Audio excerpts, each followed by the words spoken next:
Pagkatapos ng matinding labanan sa nakaraang kabanata kung saan ginamit ni Tang Jie at ng mga kasamahan niya ang misteryong Artifact Swan, dumating na ang sandaling magbubukas ng isang bagong yugto ng digmaan. Sa kabanatang ito, makikita ang buong Songyueyang City na nilamon ng nakakakilabot na liwanag, isang ginto at bughaw na dragon, tanda ang pag-aktibo ng Formasi Kushalun, isang sinaunang pormasyon na may kakayahang pumatay ng libu-libong tao sa isang iglap. Habang nanginginig ang lupa, tumindig ang mga pinuno ng iba't ibang sekta at alyansa sa itaas ng tore. Hindi makapaniwala si Elder Han na isang artifact lang ang Xuan ang makakagawa ng ganong pinsala. Ngunit si Chen Feng at Xiao Jingming na tinuring na pinakamatalinong alagad ng sekta ng Sword ay hindi na makapaghintay.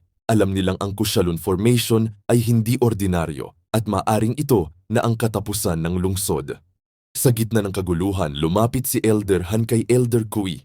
Ramdam niyang ang kapangyarihan ng dragon kaya nagtanong na ito kay Elder Kui na tagapangasiwa kung ano ang dapat nilang gawin ngayong nagkaroon ng kaguluhan.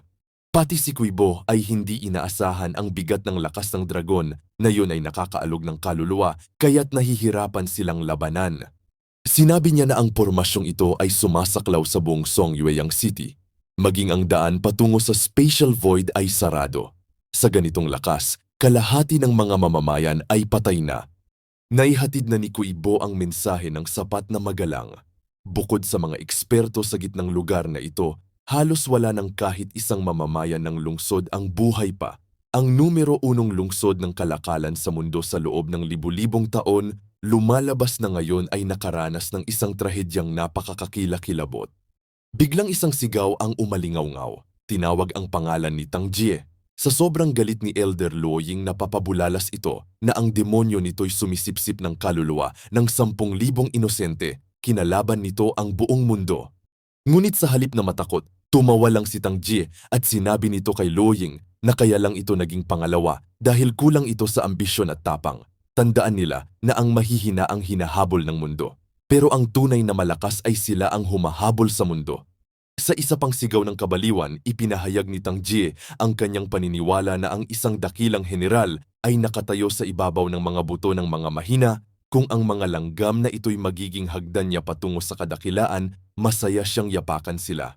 Lalong lumakas ang enerhiya ng Kushalun Formation, habang lahat ay nagkakagulo, ang isa sa mga pinuno ay sumigaw na ito ay baliw at tuluyan ng nasiraan ng ulo. Napatanong na din si Kuibo sa ibang elders na may paraan pa ba para makaalis sa sitwasyon na iyon base sa kanilang talino at karanasan. Dahil kung ito ay magpapatuloy sa loob ng isang saglit lang, silang lahat ay tuluyang lilipat sa kabilang buhay. Matapos masaksihan ang bangis ng Formation Kushalun, nagsama-sama ang mga pinuno at dalubhasa upang magpulong. Sinabi ni Guya na ang lahat ng formasyon sa mundo ay batay sa mga simbolong kumakatawan sa langit at lupa. Ibig sabihin, may 4 na susing punto na pinagmulan ng kapangyarihan nito. Napagtanto nila na ang lakas ng formasyon ay dumadaloy sa 4 na haligi sa 4 na sulok ng Songyueyang City na walang tigil na nagpapalakas sa enerhiya ng formasyon. Dagdag pa nito na kung gusto nilang sirain ito, kailangan nilang putulin ang daloy ng enerhiya sa 4 na puntong yon. Agad sumabat si Kuibo na muntik na niyang makalimutan na naman na pala ni Batang Guru Tangshin ang 800 Scrolls of the King's Throne Formation. Kaya pala napakahusay ng pagkaunawa nito tungkol sa mga pormasyon. Kung ganun ay magpadala sila ng mga dalubhasa upang sirain ang 4 na punto ng pormasyon. Ngunit agad silang tinutulan ng isa pa na hindi ganun kadali.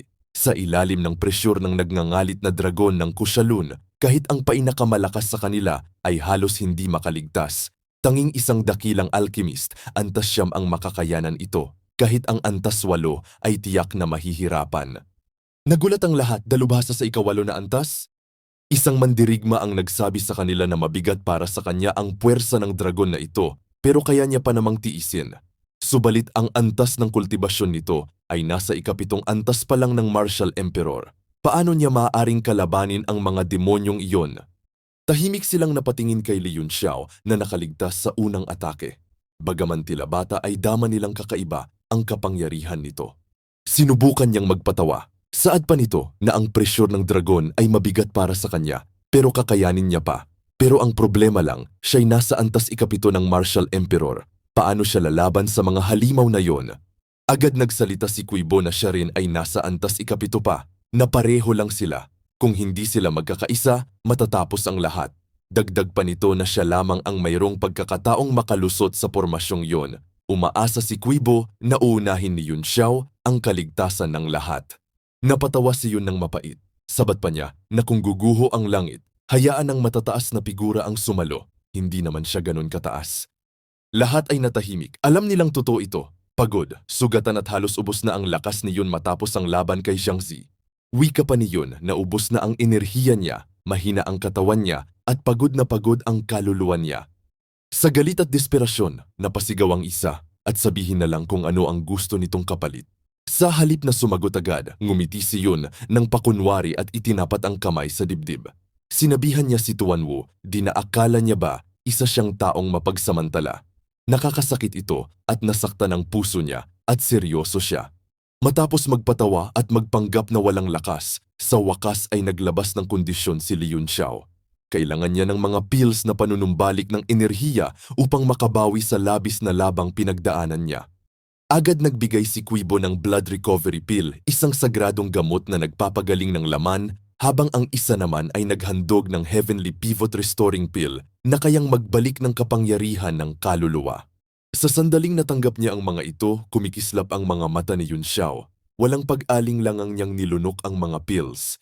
Mabilis na bumalik ang kanyang enerhiya. Ang mga alon ng liwanag na berde at gintong espiritual na kapangyarihan ay umikot sa kanyang katawan. Ang kanyang mga sugat ay gumaling at ang dating pagod niyang aura ay napalitan ng matatag na lakas. Ngunit hindi lahat ay natuwa. May isa sa mga elder ang nagsabing hindi ba't isa pa lang sa 3 pil ang nainom nito, ngunit parang lubos na ang lakas nito. Hindi ba't dapat makatulong na ito ngayon? Napangiti si Yun Xiao ng pakunwari at sumagot na ang bilang ng pil na iniinom niya ay wala yung pakialam. Ganyan ba ang diwa ng pagkakaisa? Ganyan ba ang tinatawag na pagtutulungan para sa kaligtasan ng lahat? Nainis ang elder sa sagot nito, ngunit si Yun Xiao ay nagpatuloy sa kanyang pilosopiyang may halong pang-asar. Dagdag pa nito na kung ganun din lang ang ugali nila, gusto pa ba nilang siya lang ang lumaban habang sila'y nakaupo at nanonood lang? Hanggang sa wakas ay nagbigay na din si Tuan Wu Di. Pahayag pa niya na tama na ang drama. Lahat sila maglabas ng tulong. Hindi ito ang oras ng pagiging maramot.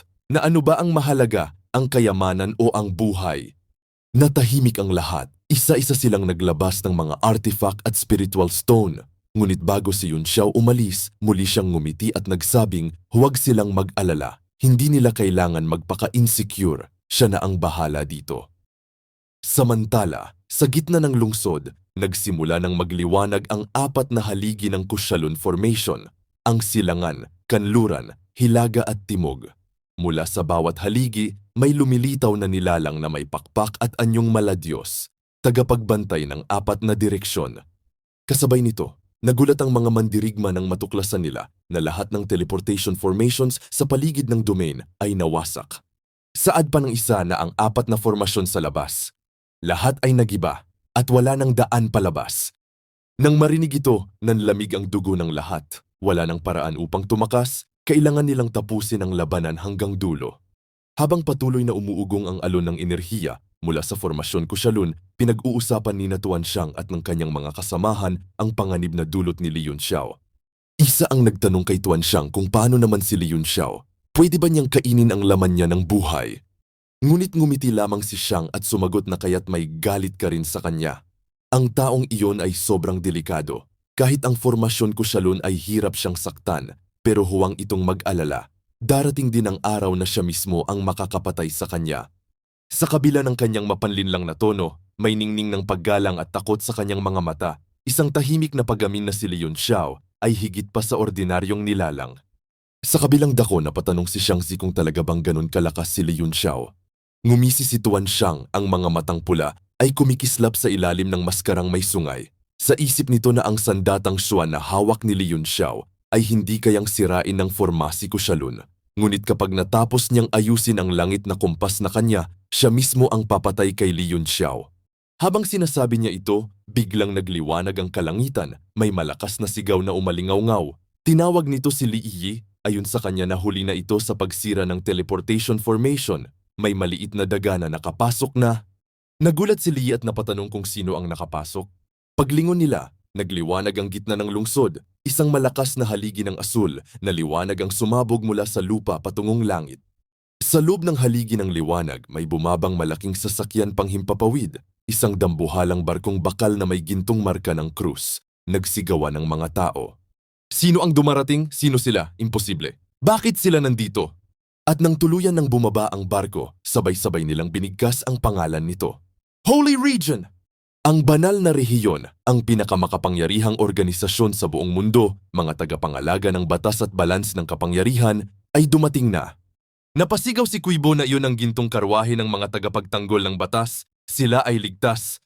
Habang bumababa ang mga tagapagpatupad biglang nagsalita ang isa na sa wakas, dumating din sila. Agad nagtanong si Luo Yin kung sila ba ang tumawag sa kanila, ang mga enforcer mula sa Holy Region. Ngumiti lang si Lin at sumagot na si Tang Jie ay nakipagsabwatan sa mga demonyo. Simula nun, hindi na siya bahagi ng Guild for Paul, kundi kalaban na ng buong mundo. At ang mga kaaway ng mundo, dapat pinapatay ng mga tagapagtanggol ng mundo. Dagdag pa nito na ang kaguluhan ng mga demonyong yon ay maaring sumabit maging sa kanyang ama. Kung ganun, baka siya na ang kailangang managot para sa Guild for Paul. Tahimik lang si Luo Yin, ngunit sa kanyang mga mata ay may halong puot at lungkot. Sa isip pa nito na ang dalawang magkaribal na ito, kahit magkadugo, walang bahid ng awa sa isa't isa. Isa sa matandang pinuno ang sumigaw na si Ginoong Tangshin ay nagbuwis ng sariling kapatid upang mailigtas silang lahat. Isa itong malaking kabayanihan, susuportahan nila ito. Ngumiti si Tangshin at bahagyang nagpasalamat sa kanila. Ngunit si Li Yunxiao habang nakatingin sa taas ay napasabi sa kanyang isip na hindi niya inaasahan na ang plano niyang painin ang Holy Region para sa mga demonyo ay magiging tagumpay sa ganitong oras ng panganib. Mula sa itaas ng gintong barko, nagsalita ang pinuno ng mga tagapagpatupad. Ang kanyang tinig ay dumadagundong sa buong lungsod. Saad niya, nakahapon ay nakatanggap sila ng ulat na si Tang Jie mula sa Guild for Paul ay nakipagsabwatan sa mga demonyo na nagdudulot ng panganib sa buong kalupaan. At ngayon, napatuyan nila na ito ay totoo. Dagdag pa nito na ngayon na nakita na nila sila. Ang mga tagapagpatupad ng Holy Region, sumuko na sila at sumama sa kanila upang tanggapin ang hatol ng langit. Ngunit hindi sumuko ang mga tauhan ni Tang Jie. Isang lalaking malademonyong balat at asul na apoy sa buhok ang sumigaw na 3 martial sovereign lang ang mga ito. Ubusin agad sila bago nila sirain ang Formasi Kushalun.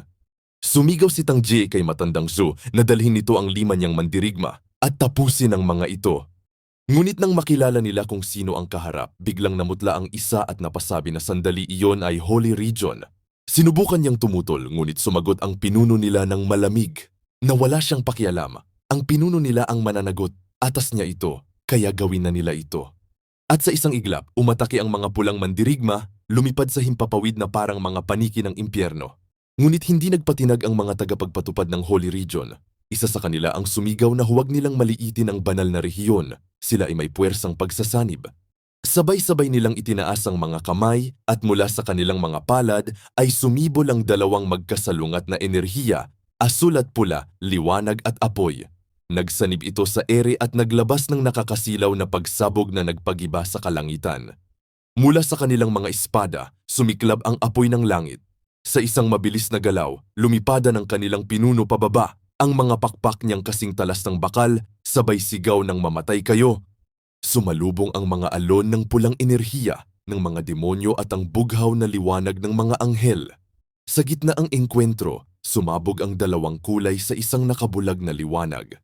Sa gitnang naglalagablab na labanan, isang anino ang biglang bumagsak mula sa langit. May dalang espada na nagliliwanag ng gintong apoy. Ang mga mata ng mga tagapagpatupad ng Holy Region ay kumitid. Mula sa taas, isang nilalang ang lumundag. Ang kanyang katawan ay nababalot ng aura ng kadiliman. Ang kanyang espada ay bumagsak na parang kidlat. Sumalpok sa isa sa mga tagapagpatupad ng Holy Region. Isang malakas na pagsabog ang sumunod. Sinigaw nito ang 9 sword technique. Ang sigaw ay gumuhit sa langit. Sa isang iglap, 9 na espada ng enerhiya ang lumitaw. Sabay-sabay na umatake sa katawan ng banal na mandirigma. Ang Holy Enforcer ay hindi makagalaw. Ang kanyang pakpak ay nagkabasag-basag at ang kanyang baluti ay pumutok sa liwanag. Nang makita ito ng mga mandirigma ng demonyo ay nagsiwan sila sa tagumpay. Ang pinuno ay napasabi pa na yun lang ba ang lakas ng Holy Region, hindi pala sila higit sa kanila. Napasigaw ito ng mga kapatid at takihin silang lahat. At agad sumugod ang mga pulang mandirigma, dinadala ang sigaw ng dugo ng apoy. Isa sa mga Holy Enforcer ay galit na sumigaw. Mga walang galang! Hindi ninyo alam ang ginagawa ninyo. Ipapaabot ko ito sa mga matatandang Holy Region. Lahat kayo ay tatamaan ng puot ng langit. Ang mga tao ng Song Yueyang ay napatingin. Ang langit ay muling luminaw at ang mga abo ng formasyong Kushalun ay dahan-dahang naglaho sa langit.